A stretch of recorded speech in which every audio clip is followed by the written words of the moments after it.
He used this house as a kind of prison for him. What's gonna happen to it? The house will be repossessed by the bank in 5 days. Dad said nobody goes in. Nobody goes in. Peter, do you know what's behind that door?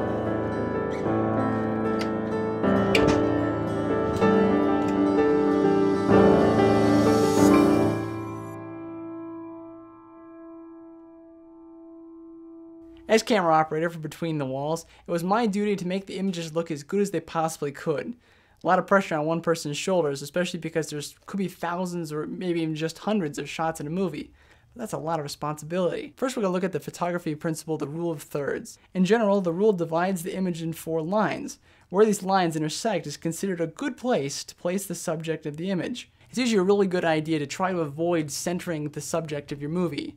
Take a look at the shot from Between the Walls. Notice how Ryan's head intersects with the points on the right side of the screen. This gives us a good view of his face while allowing us to take in the background. Once you've got this rule down, feel free to break it. It's only a guideline, you don't have to stick to it all the time. Now note how he's on the right side of the frame looking to the left. When we cut to Peter, we see that he's on the left side of the frame looking right. Placing the guys on opposite sides of the frame allows us to cut back and forth between them effortlessly. Whereas if they were on the same side of the screen, there would be a jump in the editing, and we'd lose our bearings in the sense of place. Even when Peter is not making eye contact with Ryan, we know where Ryan is thanks to the clue of the framing. Since Peter is on the left side of the frame with a gap on the right, we assume Ryan must be somewhere to the right.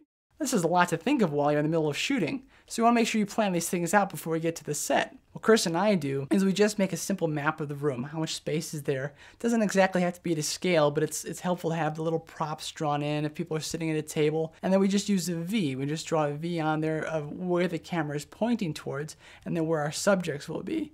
It just gives us a general idea of where we have to cut to, and then we write in the description of where the people will be placed in the frame. You'll want to use motion to be able to tell the story in a different way and give it a different perspective. It helps move the pace along.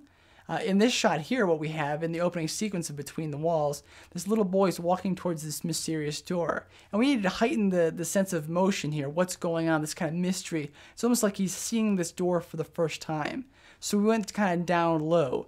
Usually you only do this if it's kind of like a horror film look or kind of suspense or mystery, and that's why we did it here, because this is a really heightened, almost dreamlike sense of reality here, where everything's bigger than life.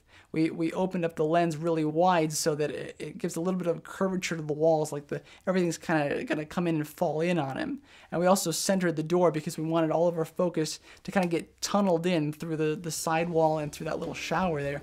Point us right towards the door so we know what to focus on. My name is Nick Sterin. Check out Between the Walls on DVD.